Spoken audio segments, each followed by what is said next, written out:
keessummaa jira jaargaachisa nama waraana bilisummaa Oromoo keessatti bara dheeraa akka loltuuttis akka hoogganaattis qabsaawaa ture. Qabsoo bilisummaa keessatti irraa sagal nama madaa'ee nu keessa jira. New York irraa ka'eet hirmaachuuf as dhufe gaaddisaadhaan baga dhufte naan jedha.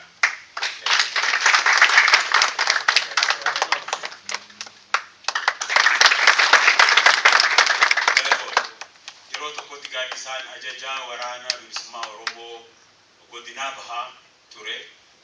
Tajaajila guddaa bilisummaa qabsootiif nama kenne jechuudha. Jaalleechoo lataa dhaggeeffachuuf deemna. Jaalleechoo lataa kana mee namni ni beeyna jettan harka baasa. Ni beeynaa jaalleechoo irra jettan. Himuu barbaada. Addunyaa keessatti Oromoon hedduu beekama. Oromoon alatti jenne yoo jiran gurraacha keessattis adii keessattis tokkoffaan nama kana. Oromoo hedduu beekama nama ta'e. Jaalleechoo waa'ee isaa Oromoo keessatti waan inni taherra kijiba waa'ee isaa odeeffamuutu gurra Oromoo hedduu jira. Mee an hamman beekun isinima waa'ee jaalleechoodha. Jaalleechoon nama qarooma sammuudhaa fudhattan nama hedduu qaraati. Intelligent nama jaansan nama hoggaa biyya faarsurra hogguma jiru dubbachuu gaa'ina fakkaatti. Lakki waan beekun dubbata guutullee beekachuu kootii miti. Nama hedduu qara smart intelligent nama jedhamu. Nama biyya Itoophiyaa jalqeessa keessaa warra hedduu qara jamee beekamu keessaa jaalleechoon tokko. Gaafa barataa mana barumsa sadarkaa lammaffaa ta'ee barumsa sabsitu zabana Haile Sillaasee dhaasan namoonni qaraatii sadarkaa olaanaatti baratanii fitan nugusticharraa sa'aa ziqiyaa argatu. Gold watch kajaal. Jaalleechoon zabana san warra qubaan lakkaa'amu warra gold watch Haile Sillaasee dhaasan argate keessaa tokko. Few. Tari jaalleechoon hogaasan dambidolloo jira.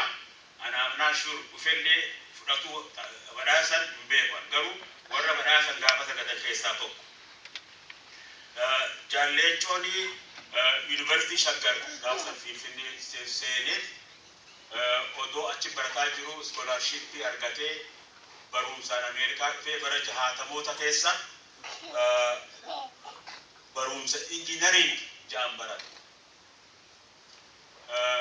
Injiinariing inni baratellee gaafa isaan irra beekaa keemikaal injiinariing waan haaraan jalqaba injiinariingii keessa keemikaal injiinariingii baratee biyyatti deebi'e. Gaafa jaalleechoon keemikaal injiinar ta'u tarii biyya Itoophiyaa san keessa inni nama lammaffaati probably. Biyya guutuu keessa namni injiinariingii keemikaal injiinariingii baratee gaafsan jaalleechoon roobii nama lammaffaati. Jaalleechoon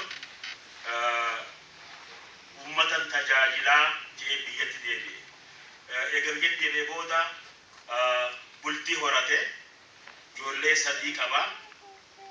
Intala isaa ta duraa hangafa maqaa inni baase beektu Hurriyaa jee baase. Hurriyaa barbaadaa. Namni maqaa jechuun Hurriyaa beene jirtu as keessa bilisummaa jechuudha. Intala hangafa isaa maqaa Hurriyaa. Bara san yoo yaaddan zabana sani namni Hurriyaa jee eeguu baafatu hedduu xiqqaadha. Bilisummaa jee maqaa eeguu baafatu hedduu xiqqaadha. Abbaa Hurriyaati jaalleechoon. Warra adda bilisummaa Oromoo bu'uurees keessaa jaalleechoon tokko. Sagantaa adda bilisummaa Oromoo ka duraasan warra kataban keessaa kan lubbuun jiru tokko isa. Gaafasitti maal yaada akka ture yaada akka gubaache barbaachisaatti fakkaatu inni dubbachuu danda'a. akka adda bilisummaa Oromoo dhaabbatee miseensa koree gidduu adda bilisummaa Oromoo miseensa koree hojii raawwachiiftuu ABO ta'ee hojjetuun jalqabe. Jaallencoon yoo yaadattan yeroo dura Oromoo wal argu rivolution warraaqsa 74 booda 76tti agarsiisa aadaa Oromoo jedhamee wanti guddaan tokko Finfinnee keessatti ta'e. Namni waa'ee sadii beektan jirtu agarsiisa aadaa Oromoo kan jedhamee harka baasaa. Nama akka xiqqaa ta'e.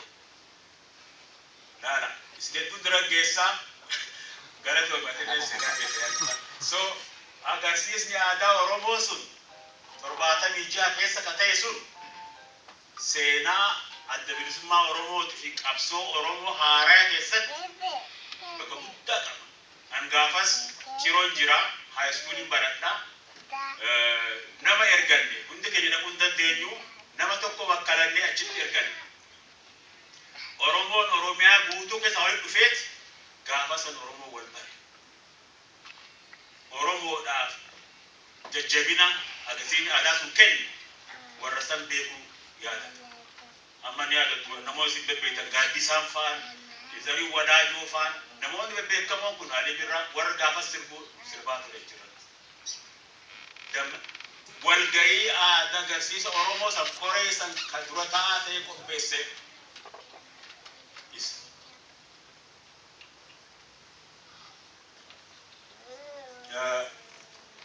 torba isin geessu bara 1977 addi bilisummaa Oromoodhaa koree hojii raawwachiiftuu nam shan qabdu political military command jedhanii qabsoo hidhannoo fi siyaasaa bal'isanii deemsuu gaafa murteeffatan koree hojii raawwachiiftuu nam shan of keessaa filan. Namoota shanan gaafa san ABO hoogganuuf filaman keessaa har'a kan lubbuun jiru isa qofa. Waa'ee lansaa gaafa wajjin jalqaban wareegamanii waliin hin jiran. Maqaa isaanii kaasuun barbaada.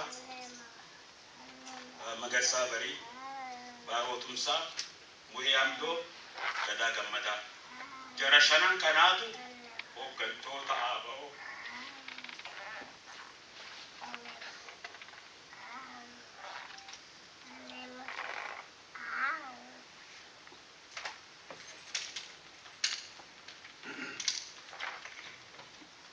Difama.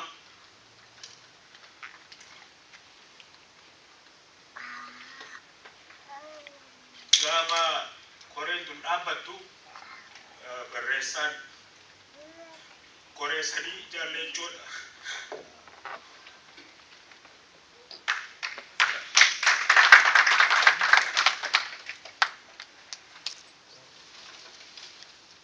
Okay, fuuldura deemu.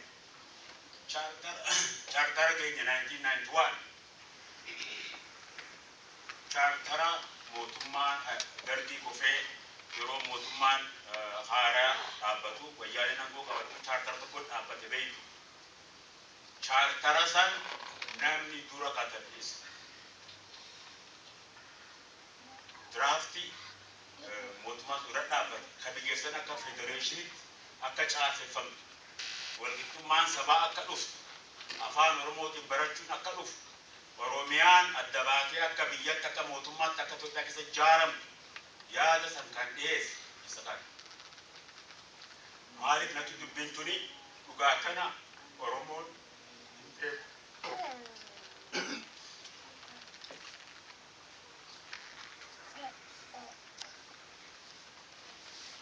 So akka deemnetti gaafa ABO'n 77 jalqabee hanga 1998tti barreessaa ABO ta'ee qabsoo Oromoo tajaajilee chaartara san lafa kaa'ee booda nuti waltajjii marii Oromoo jalqabnee marii dheeraa keessatti namni yaada guddaa Dr. Jaallencoodha. Koraa bu'uureessaa adda dimokiraataa Oromoo yeroo godhannu pirezidantii keenya godhannee hayyuu kana filanne. Nuti warri ABO keessaa Jaallencoo rabbiin umrii numaa dheeressuu warra jiru jechuudha. Jaallencoon hayyuudha. qabsoo Oromoo keessatti warra turan keessaa hayyuun jira yoo jennu tokkoffaan Leencoo Lataati. Leencoon kitaaba 3 barreesse eega gartee hoogganummaa qabsoorraa bahee booda namni waa'ee qabsoo keenyaa waa'ee muuxannoo chaartaraa keessaa dibaan barreessee lafa kaa'e garan deemuu qabnu kan lafa kaa'e Leencoodha. Leencoon siyaasaa gaafa Afrikaa keessatti nama akka ekspertitti beekamu. Biyyoota hedduutu konferansii hedduutu Leencoo kan akka waa'ee Afrikaa irratti akka waa'ee gaafa Afrikaa irratti dubbatu afeera. Awurooppaan Ameerikaan ammaan tanaahu waa'ee Ijipti irratti addunyaan konferansii gootu irratti akka dhufee dubbatu Leencoon afeerraa harkaa qaba. Nama akkanaa Oromoo keessaa ani isa malee kabiraa hin agarre. Yeroo hedduu waa'ee dadhabinaa fi kufaatii ABO'tii fi chaartaraaf Leencoo irratti gaafatamaa godhanii abaaran. Haqa malee sobaan. Ani koraa bara 2004 ta'e irraan ture koraa ABO irraa.